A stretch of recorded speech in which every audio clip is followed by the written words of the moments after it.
Hi കൂട്ടുകാരെ, പുതിയൊരു വീഡിയോയിലേക്ക് എല്ലാവർക്കും സ്വാഗതം. അങ്ങനെ സുശീല ഇവിടെ സോനയോട് പറയാണ്, മോളെ അവൾ കാഞ്ഞ ബുദ്ധിയുള്ളവളാണ്, അവൾ ഇനിയിപ്പോൾ ഒന്നും ചെയ്തില്ലെന്ന് വരുത്തി തീർക്കാനാണ് ശ്രമിക്കുന്നത്. അത് കേൾക്കുന്ന സോന പറയണേ, അമ്മ പറയുന്നത് പോലെയൊന്നും അവരെ ഞാൻ വെറുതെ വിടില്ല. എടി മോളെ, അവൾ കേസ് പിൻവലിക്കാനുള്ള പരിപാടിയാണ്. പ്രതിഭയുടെ മനസ്സിലും സത്യൻ്റെ മനസ്സിലും നല്ലൊരു ഇടം നേടിക്കഴിഞ്ഞാൽ പിന്നീട് ഈ കേസ് പിൻവലിക്കും, അത് ഉറപ്പുള്ള കാര്യമാണ്. എന്നിട്ട് അവൾ എന്ത് ചെയ്യും?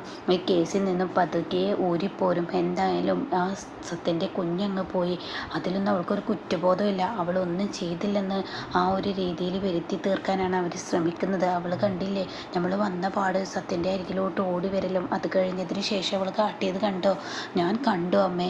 എന്തായാലും അവരെ ഞാൻ വെറുതെ വിടില്ല. എന്നെയും എൻ്റെ കുഞ്ഞിനെയും കൊല്ലാൻ ശ്രമിച്ചവരാണ് അവരെ ഞാൻ അങ്ങനെ വെറുതെ വിടില്ല. കാരണം ഞാനും കുഞ്ഞും അമ്മ അന്ന് ഇല്ലായിരുന്നെങ്കിൽ ഗ്യാസ് പൊട്ടിത്തെറിച്ച് അന്ന് അവിടെ മരിച്ചിരുന്നു. ആ മോളെ, എനിക്കറിയില്ലല്ലോ, അന്ന് എൻ്റെ മോൾക്കൊപ്പം ഞാൻ നിന്നില്ല. അപ്പോൾ തന്നെ സോന പറയണത് ശരിയാണ് അമ്മ, എനിക്കൊപ്പം നിൽക്കാതെ അവരെ സപ്പോർട്ട് ചെയ്തിട്ട് ഇപ്പോൾ അവർ ചെയ്തത് എന്താ? അമ്മക്ക് പോലും അവർ പണി തന്നില്ലേ? അപ്പോൾ അതുകൊണ്ട് അമ്മേ, ഇനി അവരെങ്ങനെ വെറുതെ വിട്ടാൽ ശരിയാവില്ല. എൻ്റെ മോളെ വെറുതെ ഒരു പ്രശ്നത്തിന് ഇതിനൊന്നും നിൽക്കണ്ട. അവൾ എന്താ വെച്ചാൽ കാട്ടിക്കോട്ടെ. ഈ വീട്ടിലാണെങ്കിലോ നിൻ്റെ ഭർത്താവിനടക്കം അവളെയാണ് ഇഷ്ടം. അതുകൊണ്ട് തന്നെ ഇനിയിപ്പോൾ അവൾ അടുത്ത പരിപാടി ഈ വീട്ടിലെ ഓരോരുത്തരെയും സോപ്പിടുന്ന പരിപാടിയായിരിക്കും. അതായത് ചായയും വെള്ളവും ഒക്കെ കൊടുത്ത് അവൾ എല്ലാവരെയും മനസ്സങ്ങ് കീഴ്പ്പെടുത്തും. അവളുടെ പണി അതാണല്ലോ, ഈ പണിയാണല്ലോ. ചായയും വെള്ളവും തിന്നാനുള്ള ഭക്ഷണമൊക്കെ ഉണ്ടാക്കി എല്ലാവരെയും അങ്ങ് മനസ്സ് കീഴ്പ്പെടുത്തും. ഞാൻ എന്തെങ്കിലും മിണ്ടിക്കഴിഞ്ഞാൽ ഈ അമ്മയിലോട്ടാവും എല്ലാവരും വിരൽ ചൂണ്ടുക. അതുകൊണ്ട് തന്നെ ഞാനൊന്നും മിണ്ടാനുമില്ല, പറയാനുമില്ല, എന്താ ആയിക്കോട്ടെ. അത് കേൾക്കുന്ന സോന പറയണേ, അങ്ങനെ അങ്ങ് വിട്ടാൽ ശരിയാവത്തില്ല അമ്മേ, അത് ഇങ്ങനെ അങ്ങ് വിട്ടാൽ ശരിയാവില്ല. അന്ന് ആ ഗ്യാസ് തുറന്നിട്ടതിൻ്റെ പേര് ഞാൻ അവരോട് പ്രതിഷേധം കാണിച്ചപ്പോൾ അമ്മയാണ് അവർക്ക് സപ്പോർട്ട് ചെയ്ത് കൊടുത്തത്. അതുകൊണ്ട് തന്നെ അവർ വീണ്ടും അമ്മക്കിട്ട് തന്നെ പണി തന്നില്ലേ. അതിലെ പാവം സത്യേട്ടനല്ലേ യാദൃശികമായി വന്ന് വീണത്. ഇപ്പോൾ പ്രതിഭയുടെ കുഞ്ഞ് നഷ്ടപ്പെട്ടില്ല. പാവം അവൾ എന്തെല്ലാം ബുദ്ധിമുട്ടുകളും വേദനയും യാതനയൊക്കെ സഹിച്ചാണ് ആ കുഞ്ഞിനെ വയറ്റിലിട്ടിരുന്നത്. പക്ഷെ ആരോടും ഒരു പരാതിയോ പരിഭവോ ഒന്നും പറയാൻ നിൽക്കാതെ അവൾ ആ കുഞ്ഞിനെ ഇങ്ങനെ കൊണ്ടുപോകുമ്പോൾ അവൾ പോലും അറിയാതെ അവളുടെ കൊരുന്ന ജീവനെ ആ അനുവേട്ടത്തി എന്ന് പറയുന്നവർ എടുത്തില്ലേ. അത് കേട്ട ഉടനെ ഇതെല്ലാം എനിക്കറിയാം മോളെ, എനിക്ക് നല്ല തലവേദനയായിരുന്നു. ഞാൻ വെക്കാൻ വെച്ചിരുന്ന കഞ്ഞിയാണ് എൻ്റെ കഷ്ടകാലത്തിന് എൻ്റെ കൈ അങ്ങ് പൊള്ളി. പിന്നെ ഞാൻ അവളെ ഏൽപ്പിക്കുകയും ചെയ്തു. പക്ഷേ അവൾ ഇതിൽ എനിക്ക് വേണ്ടി വിഷം കലക്കൊന്നും ഞാൻ ഒരിക്കലും കരുതിയില്ല. അവൾ സത്യത്തിൽ പ്രതിഭയെ കുഞ്ഞിനെ കളയാനല്ല, എന്നെ കൊല്ലാൻ വേണ്ടിയാണ് അവൾ ചെയ്തത്. അപ്പോൾ അത് കേൾക്കുന്നത് സോന പറയുന്നത്, അന്നും കണ്ടില്ലേ, അന്നും അമ്മയെ കൊല്ലാൻ തന്നെയാണ്, അമ്മയും എന്നെയും കൊല്ലാനാണ് അവർക്ക് ദേഷ്യം. കാരണം അവർ ഇവിടെ വന്ന ഉടൻ തന്നെ ചിലവിൻ്റെ കാര്യമൊക്കെ പറഞ്ഞത് ഓർക്കുന്നില്ലേ എന്നൊക്കെ ഇങ്ങനെ സോന പറയാൻ കേട്ടോ. അങ്ങനെ ഈ സമയം ഇനിയിപ്പോൾ എന്തായാലും അവൾ ചായ ഇട്ട് എല്ലാവരുടെയും മനസ്സ് കീഴ്പ്പെടുത്തും എന്ന് പറയണം. അത് കേൾക്കുന്ന സോന പറയുന്നത്, ഞാനൊന്ന് പോയി നോക്കട്ടെ, അവരെങ്ങനെ വിട്ടാൽ ശരിയാവില്ല എന്നുള്ള തീരുമാനം എടുക്കുന്നത് കേട്ടോ. എന്നാൽ ഈ സമയം സുശീലയാണെങ്കിലും കുറച്ച് എരിപിരി കയറ്റി വിട്ടാൽ എൻ്റെ മകള് പിന്നീട് മുന്നും പിന്നും നോക്കില്ല, അങ്ങ് വേണ്ടത് ചെയ്തോളും. അതുകൊണ്ട് ഇവളെ കൂട്ടുപിടിക്കുക തന്നെ നല്ലത് എന്നിങ്ങനെ സുശീല ചിന്തിക്കുന്നുണ്ട് കേട്ടോ. എന്നാൽ ഈ സമയം അനുപമയോടാണെങ്കിലോ ക്ഷാമ വന്നിട്ട് പറയാണ്, അനുവെടുത്തി കഴിഞ്ഞതിനെ കുറിച്ചൊന്നും അനുവെടുത്തി ആലോചിക്കണ്ട. ഇപ്പം എല്ലാവർക്കും ഒരു ചായ ഇട്ട് നല്ലൊരു ക്ഷീണമുണ്ട്, അതുകൊണ്ട് ചായ ഇട്. അപ്പോൾ കേൾക്കുന്ന ഇന്ദ്രൻ പറയണം, ചായ ഇട്, സോനയുടെ സ്വഭാവം അങ്ങനെയാണല്ലോ. അപ്പോൾ ക്ഷാമ പറയുന്നത്, സോന ഒരു പൊട്ടത്തിയാണ്, അവൾക്ക് ഇന്ന പോലെ പെരുമാറാനൊന്നും അറിയില്ല, അവളുടെ ഈ കാട്ടിക്കൂട്ടുന്ന പൊട്ടത്തരത്തിന് ഞാൻ നിങ്ങളോട് സോറി പറഞ്ഞല്ലോ. അപ്പോൾ ഉടൻ തന്നെ ഇവിടെ അനുഭവം പറയണ, സോനയെ കുറ്റം പറയാൻ പറ്റത്തില്ല, സോനയുടെ ഭാഗത്ത് നിന്ന് നോക്കുമ്പോൾ സോനയ്ക്കാണ് ശരിയെന്നുള്ളത് സോനയ്ക്ക് തോന്നുകയാണ്. അവളുടെ ഭാഗത്ത് നിൽക്കുമ്പോൾ അതിലൊരു ശരിയുണ്ട്. ഒരു വട്ടം ഗ്യാസ് ലീക്കായതിൻ്റെ കഥ, അതുപോലെ തന്നെ ഇതൊക്കെ ഇപ്പോൾ എൻ്റെ ഭാഗത്തു നിന്നാണല്ലോ വരുന്നത്. ഇതെങ്ങനെ വരുന്നു എന്നുള്ളത് എല്ലാവർക്കും അറിയാവുന്ന കാര്യമാണ്. പക്ഷേ അതിന് എൻ്റെ അടുത്ത് തെളിവുകളൊന്നുമില്ല. ഞാൻ വിളിക്കുന്ന എൻ്റെ ദൈവം എന്നെ കൈവിടില്ല എന്നൊരു വിശ്വാസം എന്നിലുണ്ട്. അതുകൊണ്ട് തന്നെ എൻ്റെ നിരപരാധിത്വം ഇന്നല്ലെങ്കിൽ നാളെ എല്ലാവരും അറിയുമെന്ന് പറയട്ടോ. അത് കേൾക്കുന്ന ഷാമു പറയണേ, എനിക്കൊന്നും വേണ്ട, എനിക്ക് എൻ്റെ അനുവൃത്തി നന്നായി ഇറപ്പോൾ ഒരു ചായ ഇട്ടേ എന്ന് പറയണേ. അങ്ങനെ ഈ സമയം ഇന്ദ്രൻ ഇടടോ എന്ന് പറയണട്ടോ. പിന്നീടാണെങ്കിലോ അനുപമ കിച്ചണിൽ ചായയുടെ ഒരുങ്ങാണ്. അപ്പോഴാണ് സോന കടന്നു വരുന്നത്.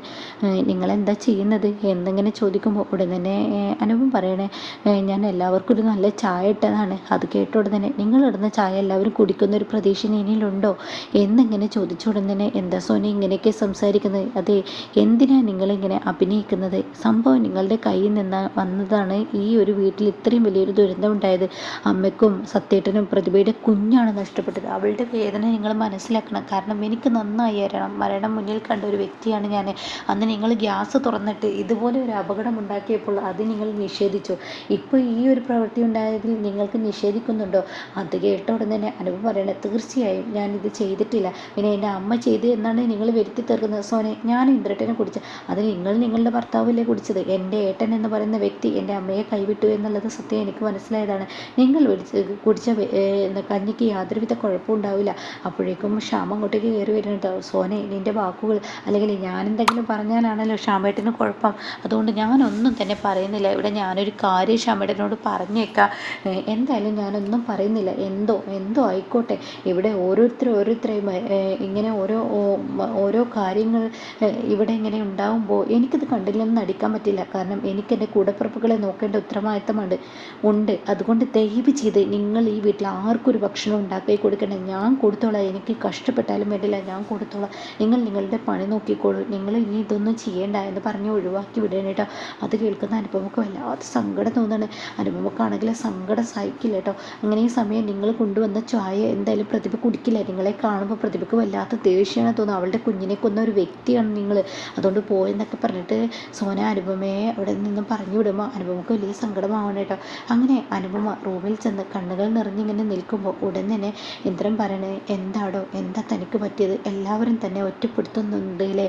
എന്നാൽ ഞാനൊരു തീരുമാനം എടുക്കണ്ടേ? അത് കേട്ടുടൻ തന്നെ അനുപം പറയണേ, ഇന്ദ്രേട്ടാ, എൻ്റെ നിരപരാധിത്വം എല്ലാവർക്കും മുന്നിൽ തെളിയിച്ചിട്ട് വേണം എനിക്ക് അടുത്ത തീരുമാനം എടുക്കാൻ. എനിക്കിനി അധികം കഴിയില്ല ഇവിടെ പിടിച്ചു നിൽക്കാൻ. ഞാൻ എൻ്റെ കൂടെ എല്ലാ ബന്ധങ്ങളും ഉണ്ടാവണമെന്ന് ഞാൻ ആഗ്രഹിച്ചു പോയി. അതുകൊണ്ടാണ് ഞാൻ ഇവിടെ നിൽക്കണം തന്നെ എൻ്റെ അച്ഛൻ പറഞ്ഞതുപോലെ ആഗ്രഹിച്ചു. പക്ഷേ ഇനി എനിക്കത് കഴിയില്ല. എൻ്റെ നിരപരാധിത്വം തെളിയണമെന്ന് പറയുമ്പോൾ, ഇന്ന് പോലും ഞാൻ ആ പയ്യനെ വിളിച്ചതാണ്, പക്ഷെ അവൻ ഫോൺ എടുക്കാതിരിക്കില്ല. 2-3 ദിവസത്തിനുള്ളിൽ എന്തായാലും റിപ്പോർട്ട് പുറത്തു വരും. ആ റിപ്പോർട്ടിൽ എന്തെങ്കിലും നമുക്ക് എന്തെങ്കിലും ഒരു തെളിവിട്ടിട്ടുണ്ടാവും, അത് ഉറപ്പാണ്. ഇല്ലെങ്കിൽ വേണ്ടടോ, എല്ലാ സത്യങ്ങളും അറിയാവുന്ന CCTV ദൃശ്യം എൻ്റെ കയ്യിലുണ്ടല്ലോ. ലാസ്റ്റ് കൈ വെച്ചാൽ അത് ഞാനങ്ങ് എടുത്ത് പ്രയോഗിക്കും. അതിന് വേറെ എന്തെങ്കിലും വഴി ഞാൻ തിരയും. അവനെ കിട്ടിയില്ലെങ്കിൽ വേറെ എന്തെങ്കിലും വഴി. നീ എന്തായാലും ജയിലിൽ ഇതിൻ്റെ പേരിൽ പോകേണ്ട ആവശ്യമില്ല. നിൻ്റെ നിരപരാധിത്വം ഞാൻ തെളിയിക്കുകയും ചെയ്യും. പക്ഷേ ഇപ്പോൾ ഇങ്ങനെ അങ്ങ് പോട്ടെ. എന്തായാലും ഇവിടുത്തെ ആളുകളുടെ പ്രവൃത്തിയും എൻ്റെ അമ്മയുടെ നീക്കവും ഒക്കെ ഒന്ന് അറിയാലോ. അതിനേറ്റവും നല്ലതാണല്ലോ. എന്തൊക്കെ പറയുമ്പോൾ ശരിയായിക്കോട്ടെ എന്ന് പറയാൻ കേട്ടോ. എന്നാൽ ഞാൻ ചെടികൾക്കടുത്ത് പോട്ടെ എന്ന് പറഞ്ഞിട്ട് ആ ചെടിയുടെ കീടനാശിനിയൊക്കെ എടുക്കാൻ പോകുമ്പോൾ പിന്നീട് അനുപമക്ക് തോന്നാൻ വേണ്ട. അപ്പോഴേക്കും സോന നിരീക്ഷിച്ചുകൊണ്ട് സോന ഇറങ്ങി വരികയാണ് കേട്ടോ. സോന എന്താ ചെയ്യുന്നത്? ഇനിയും നിങ്ങൾ കീടനാശിനി എടുത്ത് ഉപദ്രവം ഉണ്ടാക്കുക? അയ്യോ, ഞാനിത് കളയാൻ വേണ്ടിയാണ് ഞാനിത് എടുത്തത്. അത് കേട്ടോടന്ന് ഇനി എന്താ തെളിവ് നശിപ്പിക്കാനുള്ള പരിപാടിയാണോ? അപ്പോഴേക്കും അതും പറഞ്ഞ് കുത്തി നോപ്പിക്കുകയാണ് കേട്ടോ. എന്നാൽ ഇതെല്ലാം സുശീല ജനലിനുള്ളിലൂടെ കാണാണ്. എൻ്റെ അല്ലേ മോള്, എന്തായാലും അവൾ ചെയ്യേണ്ട പണി തന്നെ ചെയ്യുന്നുണ്ട്, കൊടുക്കേണ്ട സമയത്ത് തന്നെ കൊടുക്കുന്നുണ്ട്. ഈശ്വരൻ എന്തായാലും അവളെ കണ്ണീര് കുടിപ്പിച്ച് അവൾ ഇവിടെ നിന്ന് ആട്ടി ഇറക്കിക്കോളും. പോലീസിൻ്റെ ആ പിടിയും കൂടി ആകുമ്പോൾ ഞാൻ വിജയിച്ചു എന്നിങ്ങനെ ചിന്തിക്കുന്നുണ്ട് കേട്ടോ. പക്ഷേ ഇപ്പുറത്തെ വാസന്തി പഞ്ചായത്ത് പ്രസിഡന്റ് ആയതൊന്നും ഈ പറയുന്ന സുശീല അറിഞ്ഞിട്ടില്ല കേട്ടോ. അങ്ങനെ ഈ സമയം പ്രതിഭയെ ഇതാ ചായ എന്ന് പറഞ്ഞിട്ട് സോനയുടെ കയ്യിൽ കൊടുക്കുകയാണ് കേട്ടോ. സോന പ്രതിഭയുടെ കയ്യിൽ കൊടുക്കുകയാണ് കേട്ടോ. എന്നിട്ട് സത്യേട്ടാ, ഇത് ചായ. അവരിങ്ങോട്ടേക്ക് വരാൻ നിൽക്കുകയായിരുന്നു. ആരുടെ കാര്യമാണ് ഇനി പറയുന്നത്? അനുവെടുത്ത് ഇങ്ങോട്ടേക്ക് വരാൻ നിൽക്കുകയായിരുന്നു. അവർ നമുക്ക് ചായ ഇടാൻ നോക്കുകയായിരുന്നു. പക്ഷേ ഞാൻ അവരെ മനഃപൂർവ്വം ഒഴിവാക്കി എന്നെങ്ങനെ പറയുമ്പോൾ പ്രതിഭ ഇങ്ങനെ സോനയെ തുറിച്ച് നോക്കുകയാണ് കേട്ടോ. ഇതേ സമയം പ്രതിഭ അത് എന്ന് പറയുമ്പോൾ ഉടൻ തന്നെ എന്താ ഞാനും ചെയ്തതിൽ തെറ്റില്ല പ്രതിഭ, നിൻ്റെ കുഞ്ഞിനെ ഇല്ലാതാക്കിയത് അവരല്ലേ, അപ്പോൾ അവർക്ക് കൊടുക്കേണ്ട ശിക്ഷ തന്നെ ഞാൻ കൊടുത്തത്. ഇനി ഇവിടുത്തെ ഭക്ഷണത്തിൻ്റെ കാര്യത്തിലൊന്നും അവൾ കൈവച്ച് പോകരുത് എന്നുള്ളതും കൂടി ഞാൻ പറഞ്ഞിട്ടുണ്ടെന്ന് പറയാൻ കേട്ടോ. എന്നാൽ ഈ സമയം വാസന്തി ആണെങ്കിൽ വീട്ടിലെത്തുമ്പോൾ പറയാൻ കഴിയാത്ത അത്രയും വലിയ സന്തോഷമാണ് കേട്ടോ. വാസന്തിക്ക് പഞ്ചായത്ത് പ്രസിഡന്റ് ആയിരിക്കല്ലേ ഇതിനേട്ടാ, എനിക്കുള്ള ആ ഒരു ഇത് ചെയ്യുക. അപ്പോഴേക്കും ദയ അങ്ങോട്ടേക്ക് വരികയാണ് കേട്ടോ. അപ്പോൾ ദയ പറയണേ, എന്തായാലും എൻ്റെ വാസന്തി അടുത്ത് വിചാരിച്ചത് തന്നെ കിട്ടിയില്ലേ, പക്ഷേ എൻ്റെ അനുവടത്തേക്ക് പഞ്ചായത്ത് പ്രസിഡന്റ് ആവാൻ യോഗ്യമില്ല. അവരുടെ കയ്യിൽ ഇത്രയും വലിയൊരു നിധി കൈവച്ച് തന്നിട്ട് അവർക്കതിൻ്റെ മൂല്യം മനസ്സിലാക്കാതെ അവർ ആ സുശീലാൻ്റിയുടെ പിറകെ നടത്തുന്നതിനുള്ള ശിക്ഷയാണ് അവർക്ക് കിട്ടിയത്. അത് കേൾക്കുന്ന വാസന്തി പറയണേ, പറയണേ അത് ശരിയാണ് നീ പറഞ്ഞത്, അതുകൊണ്ടാണല്ലോ സുശീലായിട്ട് ഇങ്ങനെ ഒരു പണി അവൾക്കിട്ട് കൊടുത്തത്. എന്തായാലും അവൾ അതിൽ നിന്ന് ഊരിപ്പോരുമെന്ന് എനിക്ക് തോന്നുന്നില്ല. അത്രയും കുടുക്കാണ് അവർ ഇട്ട് കൊടുത്തിരിക്കുന്നത്. ഇനിയിപ്പോൾ പോലീസിൻ്റെ മുന്നിൽ തെളിവുകളൊക്കെ കിട്ടിയിട്ടുണ്ട്. ഇത്ര എന്ത് തെളിവാണ് സുശീല ഇട്ട് കൊടുത്തിരിക്കുന്നത് പറയാൻ പറ്റില്ല എന്നൊക്കെ ഇങ്ങനെ പറയണ്ടോ. അപ്പോൾ ഈ സമയം ദയ പറയണേ അവർ അനുഭവിക്കേണ്ടത് തന്നെ. അപ്പോൾ അത് കേട്ടിട്ടാണ് അനിത അങ്ങോട്ടേക്ക് വരുന്നത്. ദയ ഇങ്ങനെയൊന്നും നീ ഒരിക്കലും നിൻ്റെ ഏട്ടത്തെക്കുറിച്ച് പറയരുത്. പിന്നെ ഞാൻ എന്ത് പറയണം, അവരോട് കണ്ട കാലം ഇത്രയും വർഷങ്ങൾ ഇന്ദ്രേട്ടനോ അവരും കുഞ്ഞും ഒക്കെ പിരിഞ്ഞ് ജീവിക്കാൻ ആരാ കാരണക്കാരി? ഈ പറയുന്ന സുശീലയെ തന്നെയല്ലേ. സുശീലയുടെ വാക്കുകൾ കേട്ടിട്ടല്ലേ എൻ്റെ ഏട്ടത്തി വീണ്ടും ഇന്ദ്രേട്ടനുമായി യോജിക്കാതെ പോയത്. എന്നിട്ട് ദൈവം എന്നൊരു ശക്തി ഉള്ളത് കൊണ്ട് തന്നെ അവർ യോജിച്ചപ്പോൾ എൻ്റെ ഏട്ടത്തിക്ക് വീണ്ടും അവരോട് സിമ്പതിയും സ്നേഹമൊക്കെ. എന്നിട്ട് ഇപ്പം എന്താ എൻ്റെ ഏട്ടത്തിക്ക് കിട്ടിയത്? അതുകൊണ്ട് തന്നെ എൻ്റെ ഏട്ടത്തി ഒരു പാഠം പഠിക്കണം. ഇത്രയും ബുദ്ധിമുട്ടുകളും വിഷമങ്ങളും അവരുണ്ടാക്കിയിട്ടും ആ ഏട്ടത്തിക്ക് അവരുടെ സ്വഭാവം ഇനി മനസ്സിലാക്കാൻ കഴിയില്ലെങ്കിൽ ജയിൽ ശിക്ഷ കിട്ടണമെങ്കിൽ കിട്ടട്ടെ. എങ്കിലാണ് അവർ ഇനി സുശീലയെ പോലെയുള്ള സ്ത്രീയെ സപ്പോർട്ട് ചെയ്യാതിരിക്കത്തുള്ളൂ എന്നൊക്കെ ഇങ്ങനെ പറയാൻ കേട്ടോ.